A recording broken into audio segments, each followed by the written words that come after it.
want to hear your questions for our colleagues here. And let's go ahead and get started. Again, my name is Houston Cypress, and I'm going to ask my colleagues here to take some time to tell us a little bit about themselves. We'll start at the end and work our way back.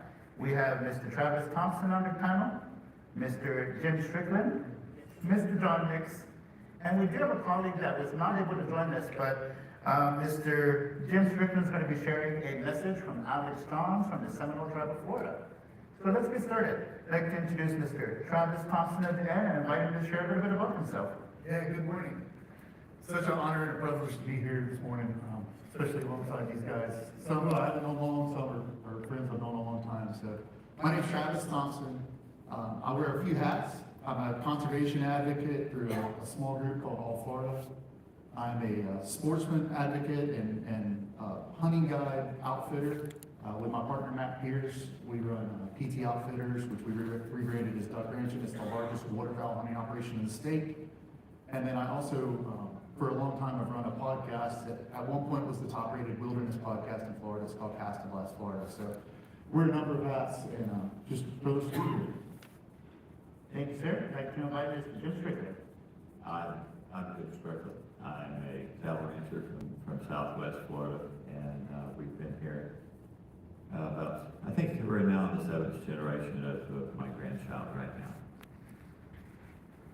Thank you, sir. Mr. John Nix. Good morning.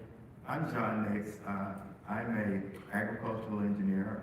I'm more importantly, I'm a cattle farmer also, 4th generation. I'm located up in the east of Gainesville in a little community called Rochelle, Florida.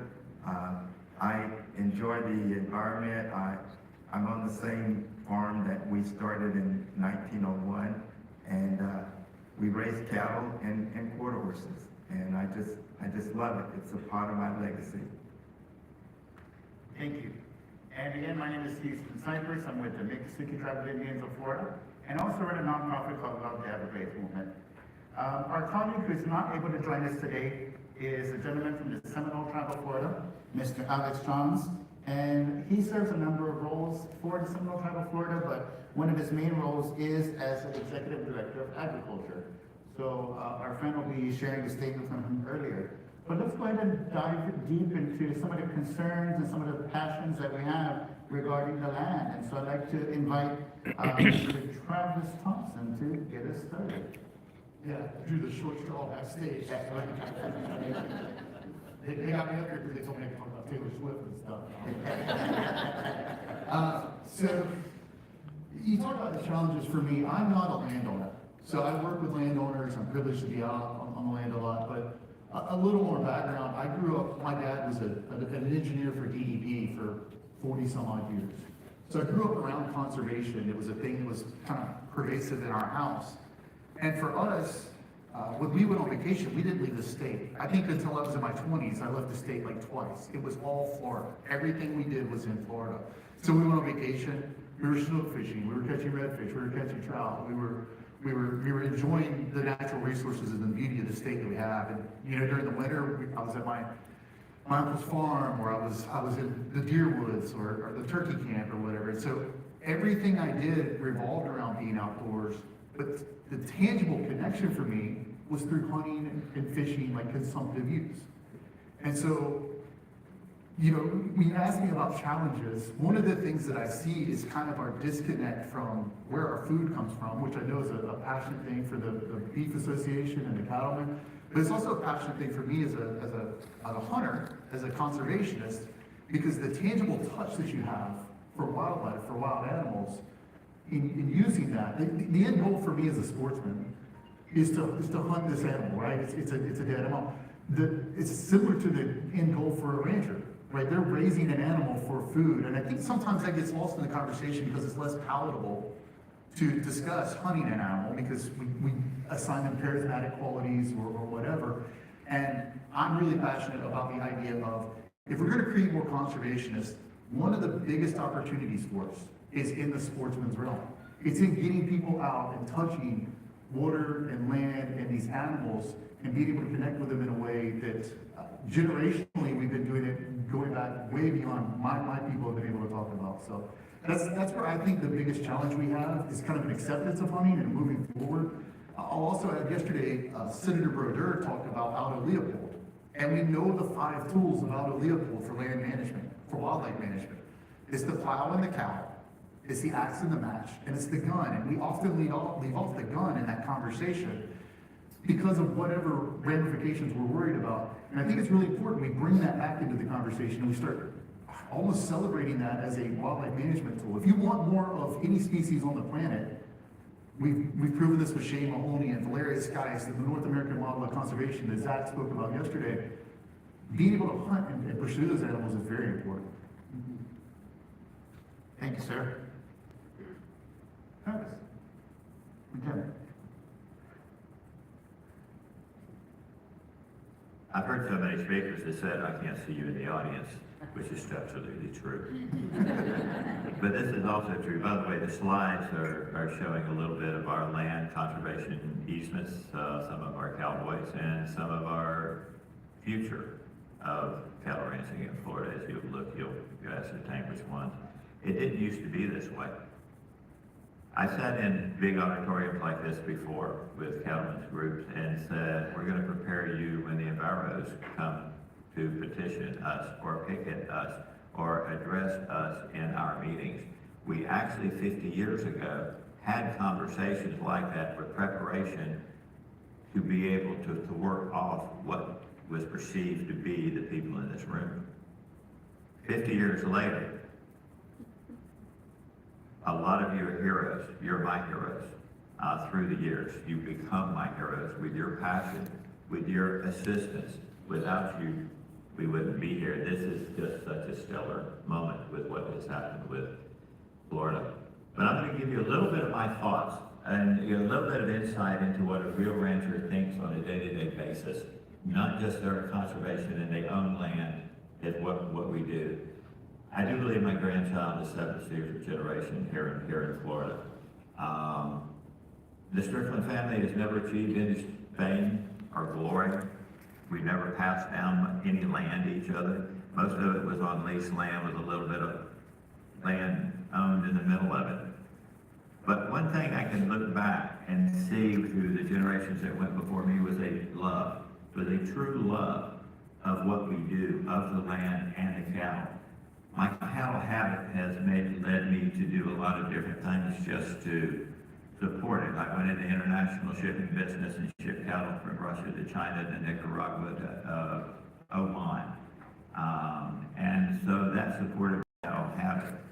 I was an appraiser, it supported my cattle habit, but that's what I wanted was to stay on whatever land I had, and a lot of it was leased. I look back and there's approximately 100,000 acres that I at one point in my life had leased, which is not a cattle ranch anymore, and we know what it is. My father died when I was 17. We had just bought a little piece of property from Ben Hill Griffin. Due to lack of estate planning, he died when I'm 17, and I'm the oldest of 2 children. We had to sell the land, sell the house in North Carolina. I understand what loss is.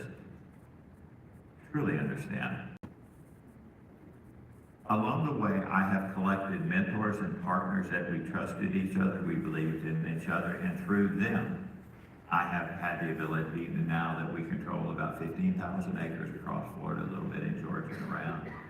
But it wasn't me. It was collaboration, like the 200 different disparate groups, the similar groups that are in this audience, that we all came together. I was very fortunate. At some point, we started buying land. It was, what now? What's next? And it became a conservation easement. I had done a conservation easement 24 years ago. So I understood. I met some of my heroes. I met Julie Morris, which was really the change in my life and my thought process of conservation. She taught me more about conservation than anybody. She helped us with doing other conservation easements we did on our land.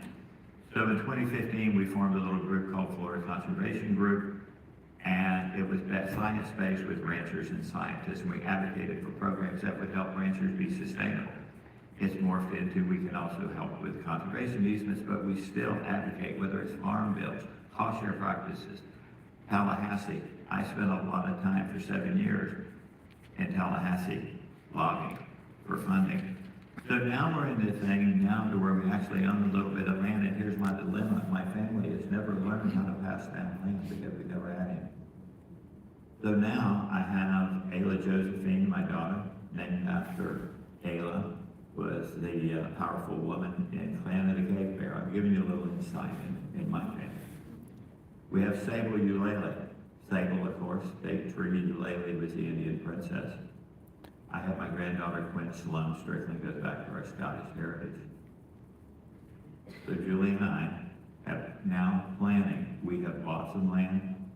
We have purchased some land with easements on it. And whenever you purchase a land with easement on it, you feel like you just adopted somebody's child. Because there was love and there was discussions in the family to figure that out. Where we're going in the future, growth is not going to stop. We know that. I'm not anti-growth. One of the pictures that just slid is one of the futures. The little heart that you see there is, I love this land. When I dug that pond, it's right by our cabins. And I love that land. We've made a heart out of it. Some of the things that I learned along the way is that if we're going to have conservation easements, we're going to have to deal with the public. There's invasive species. There's baseline studies that are done. What are we going to do 500 years from now when we have to earn woods? We live in a pyrogenic state of which things depend on fire. What is this going to look like 500 years from now? What are going to be the issues that those of us ranchers here are going to deal with? It may be 2 cases of foot and mouth disease in the United States of America. We're dead. If that's our income stream, we're gone. If we run into invasive species 500 years from now that we're now responsible for controlling, what are we going to do with the limited amount of money? Because let me tell you, cattle do not make a lot of money. And many times we lose a lot of money, and that's why all of us diversify many different ways. So what we need is research, and that's where you come in. What we need is science, that's where you come in. What we need is funding, that's where you come in. There's 2 great programs in the state of Florida. Florida Forever program, Rural Family Lands program, they need fully funded. We just got $100 million vetoed by the governor. I think I made a mistake, but he vetoed it. What's the next session going to look like? We do have some sustainable funding for Florida Forever, but we need to move on. We need to all pool our resources, pool our lobbyists, have a cohesive ask, because money is going to drive the vote.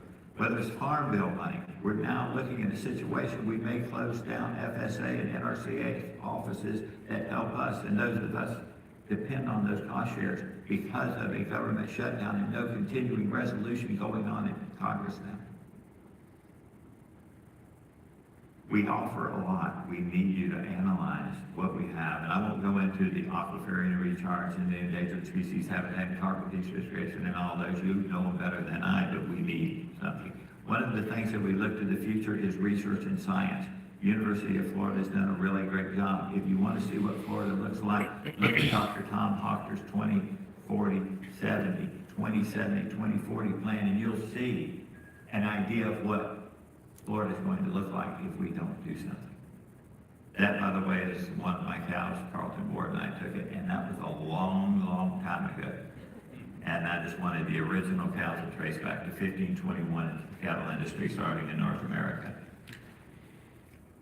I'm going to end with this. There's several books that I love.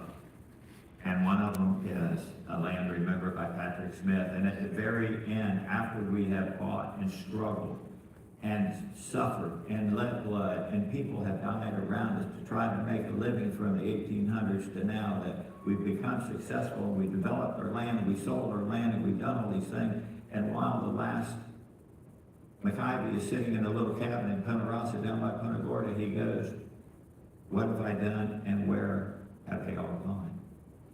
I think we need to remember that. Patrick Smith wrote that book 4 decades before that. So he saw, that is the story of Florida, the story of ranchers of which I'm talking about. The other book is I Take This Land. That is written by Richard Powell. It's basically the same book, but it goes back to Audubon and Guy Bradley and the death of Guy Bradley. At the end of the story, the man looks out and he has not only drained the swamp, but he's put water back in the swamp. His last statement is, the birds have returned. That's the story of Florida. That's our stories. The landowners and the cattle ranchers of Florida, that's our stories. Let's try not to have that continuing for the next 500 years. Appreciate you, Jim. Done.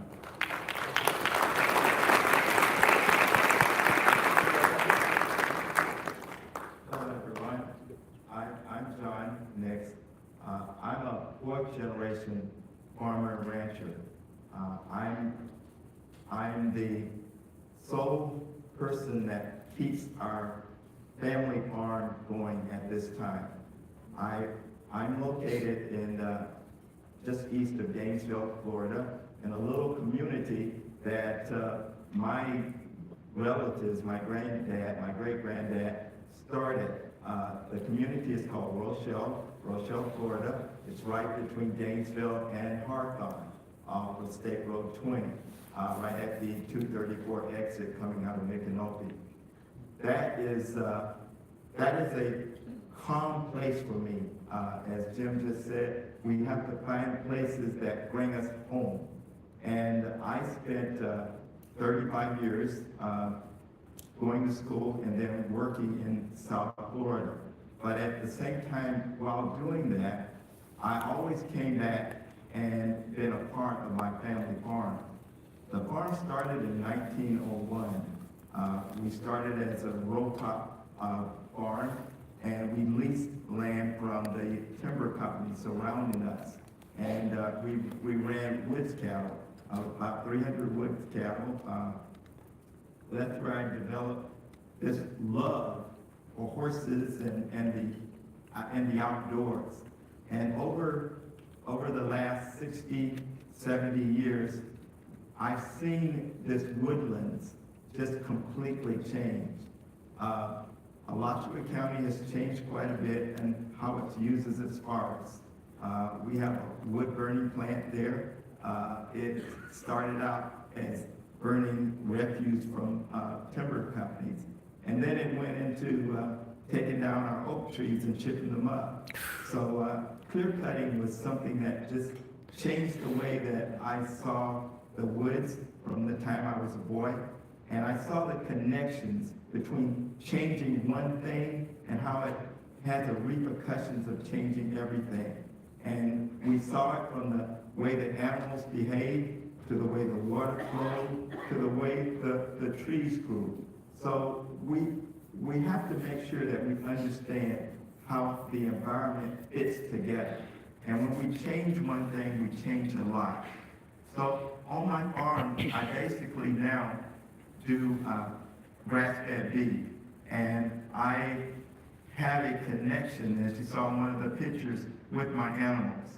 It's just not a business, or it's a passion for me. Jim and I were talking about having cow fever, cattle fever, where you actually work a job so that you can support your habit of running cattle. And horses. I told him I had even an extra one because I grew in horses with mine. So we love the land. Some of the challenges that we run into now as a small farmer is making sure that we can stay profitable. Many of the agencies that Jim mentioned help a lot in maintaining programs that we can take part of and make our farms profitable in today's age. One of the last issues that we ran into in Alachua County was trying to have a meat packing plant. And it was amazing how many people came out against it. So local food and providing local food was a very, very concern. And it came out in the pandemic very much because we didn't have this big distribution system. We bring most of our beef, we don't have a lot of slaughterhouses in Florida or packing sheds in Florida. So we send out our meat and we bring it back, which is really sustainable, but not very sustainable. So there's a big push to have much as local food as possible. But there was quite a bit of opposition from a couple of sides. There were people that thought that we should be moving to a plant-based society rather than a meat-based society. There were people at animal rights that said that we shouldn't be slaughtering cattle. So as ranchers, as people that understand how the circle works, it's very important for us to get out and tell our story too, to make sure that even from a carbon standpoint, we had to explain that pastures, grass, we don't turn our pastures over, and grass and pastures are great sources for carbon sources. And that the ranchers, the farmers, the ranchers that have pastures and don't turn their grass over are great carbon sources. So educating the public on the sustainability of what ranches are doing and is very important. I work, another challenge is to make sure that our next generation have a love for the land also. So one of the things that I do with my farm is I bring kids out as part of a program to introduce them to the environment. I work for our Alachua County school system, and I'm an energy engineer for them. And part of what I do on outreach is I bring the kids out and let them experience nature, let them touch it. And when you touch something, it becomes real. And that's what we're trying to make sure that that next generation will continue to love the environment and love the land. And by bringing them and exposing them, especially our urban kids that don't get a chance to get out and see these things, it makes it a big difference. I have a picture there of me with one of my favorite cattle, and that was a opportunity to bring people out and show them some of the things that we do at our farm. So the next challenge is to make sure that next generation really gets the connection, not just seeing it, but touching it and feeling it and making sure that they too develop a love for the land and for the environment. Excellent. Thank you so much.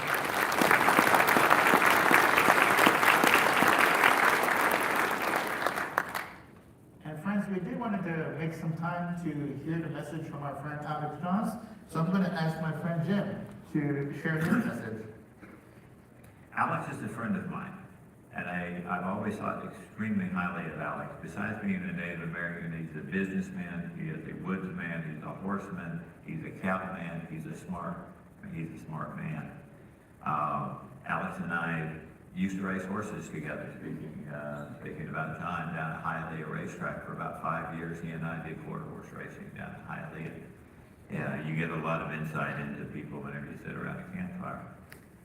So this is in Alex's words. I want to apologize for missing such a great event as this. A little background on my heritage is that I am a Seminole tribe member and a lifelong resident of Glades County, Brighton Indian Reservation. I've worked for the Seminole tribe for over 25 years. My career with the tribe has been in agriculture, and I am the current executive director of agriculture for the Seminole tribe of Florida. The tribe has a long history with Florida and the cattle industry. We claim to be the very first people to interact with a cow in the United States of America when Ponce de Leon arrived in Florida in 1521. Long before that, we have interacted with the Florida environment and wildlife.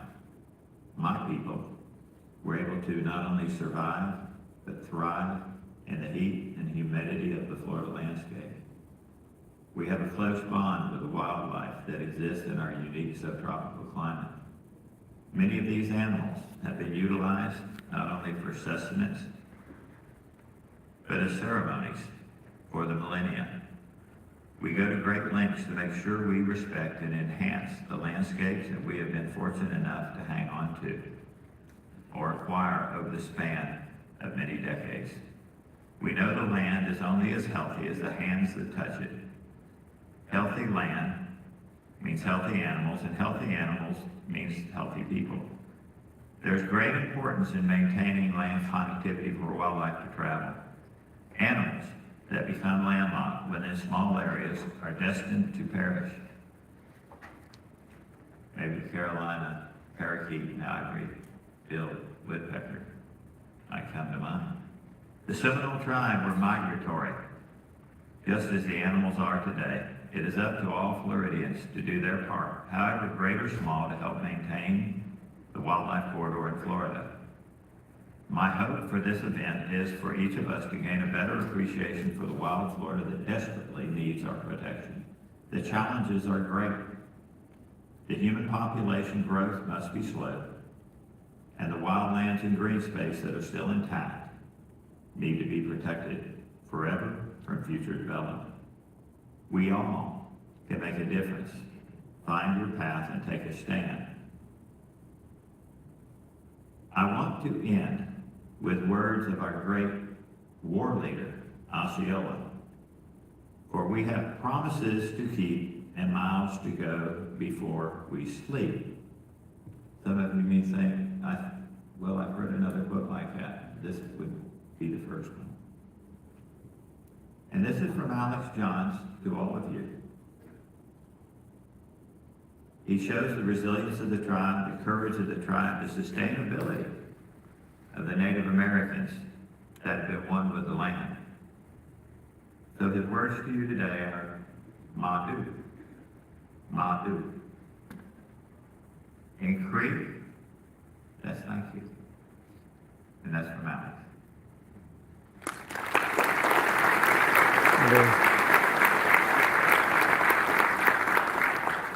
Thank you very much for sharing Mr. Johns' words. Mr. Nix, I know there was some things that you wanted to share about our connection to the land, because Alex John's words was, I think, really talking about our relationship with the land and that long-term connection that we have, right? Over the years that sustained. But I think some of the concerns that you had were about people losing the land, the people that need to be keeping that relationship, that ownership, that caring for the land. Can you talk a little bit more about your concerns for that? Yeah. Well, one of the largest group of people that losing their land, farmland, are black farmers. A lot of from the 1920s there to now, black farmers there were about 900,000 black farmers. Now there's only 38,000. So we've lost from 15 million down to about 2.5 million acres of land. A lot of this group of people lost their land a lot because of federal policies that were discriminated toward them. They had the Pickford Act, as many of you might know, in 1999, where the government basically said that there was a lot of racism toward giving out funding for keeping land. And a lot of the black farmers lost their land during that time because they could not afford to stay on the land. So one of the organizations that I work with is called the Black Farmers Association. And what we try to do is a couple of main things. We want to make sure that black farmers can not only survive but strive, make sure that the land is profitable, because the next generation is not going to stay on the land if they can't make money. As Jim alluded to, sometimes I work in order to take care of my cattle. So, I take another job so that I can take care of the farm because I love it. But we have to make sure that that next generation can be profitable. So part of what we do with the Black Farmers Association is make sure that farmers know what programs are available to them, that they understand what techniques, new farming techniques they can use. We work a lot with NRCS. We make sure that programs are available. So we want to make sure that that segment of agriculture stays involved. As I said, we've lost 70% of the acreage that we used to have from 1910 up to now. So we went from 15% of the farmers down to 2% of the farmers being black farmers. So that's a segment that I'm working with and educating and making sure that they understand the value of staying on the farm and the legacy of farmland. So that's a big passion of mine right now. Appreciate you, sir. I'm gonna pose one more question to our panelists and see if they wanna comment. And after that, we're gonna open up to Q&A from you. We wanna hear from you, we wanna have a conversation with you. So think good about your question, please. But gentlemen, I just wanted to, see if you have anything that you wanna propose or offer to us as we look ahead to the future. Perhaps how we're gonna, gift these legacies to the next generation, or perhaps something that gives you hope. Let me take that. Only because I've got another great group of ranchers, attorneys that are very learned, that have done multitudes of conservation easements. They're gonna be in breakout sessions today. So I actually have Kate English, one of my heroes. She and I run a think tank together in Washington for a while, and she is a landowner, a large landowner, an attorney, a land use, and has assisted in many, many conservation easements. We have Cliff Coddington from Longino Ranch, one of the most diversified easement holding ranches there is in South Florida. We have Ben Williams, which is a eco hero up in Northwest Florida. We also have Jimmy Wall, that's coming from Highlands County, that's done a multitude of ranches. So that's what, I'd rather them tell the story to you than me try to tell you that story. That's a lot of it. I'd like to offer just a little bit more to that before we get into a question. We'll run out of time, but I think there's something in this conversation, and maybe I'm wrong, but I feel like we're almost sometimes stopping short of what happens next. Jim talks a lot about the 500 years, what's it gonna look like? And I think we talk a lot, we're kind of in a land race in Florida today. We all recognize that, we all know that. At the same time, the use of that land and how you continue to generate revenue on that land, we've all had conversations privately, and I've had conversations with many of you about that. And this, again, a reason, we talk about payment for ecosystem services. You know, we want to get money for gopher tortoises or panthers or whatever. It's a conversation that I think, I'm really passionate about this particular topic. Why we don't talk about hunting as a revenue source on so many of these lands. Because hunting is not just a revenue stream as far as what the landowner makes, it's also a revenue stream for the state for conservation funding writ large, with also a federal reimbursement there. So I think it's something that we can do better on in the conversation moving forward. And if we want to create conservationists, which is a thing I talk about a lot. You know, I go in some rooms and I talk to an environmental group about hunters, I go into a hunting group and I talk about environmental things. If we want to create conservationists, we've got to be looking at access to these properties. You know, it's not simply we create these easements or we create these private lands and they're protected and they're in conservation, and that's incredible. We also have to be talking about ways to connect people to those lands, because if we forget people, we lose the whole soul of conservation. And I think that's an incredible idea that we can't lose track of. Appreciate you very much.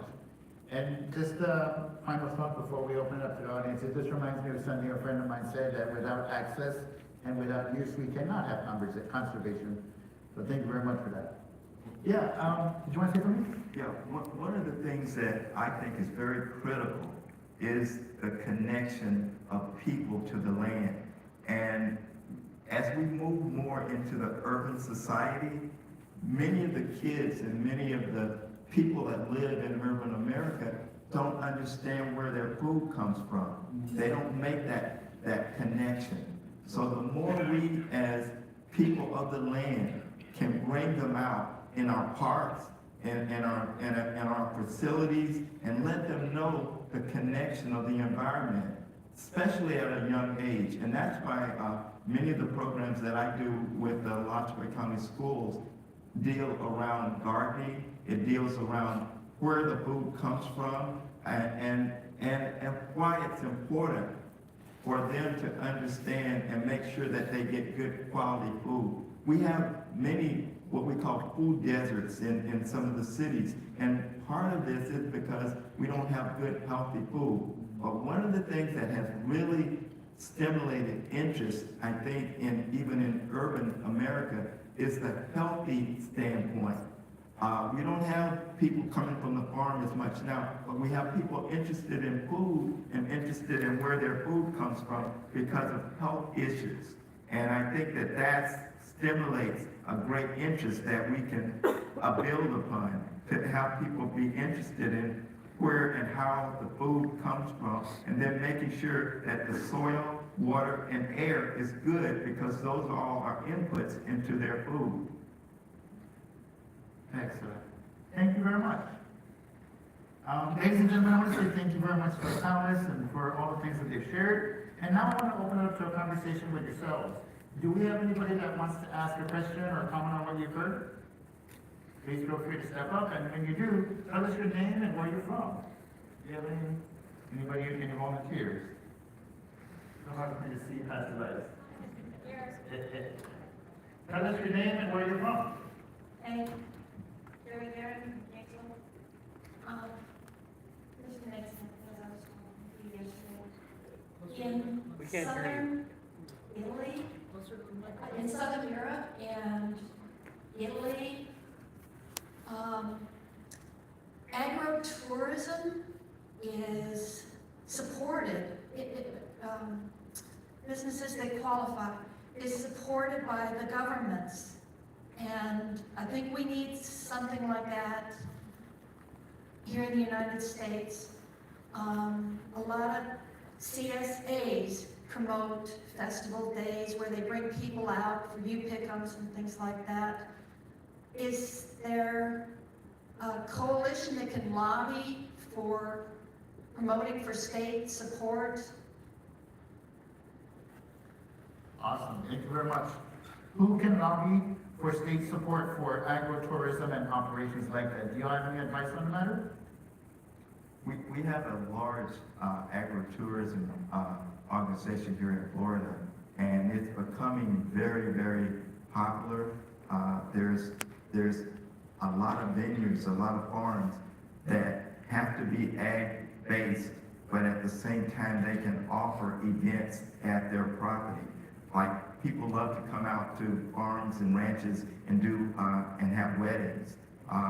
We offer days where people can come out and actually taste some of the food that they're actually buying. So that is it is a very important and very growing part of Florida agriculture right now. We do have a Florida Tourism Association in Florida right now. Excellent, thank you. We have time for maybe one more question. Looks like we got somebody up front. And remember to tell us who you are and where you're from. Sure.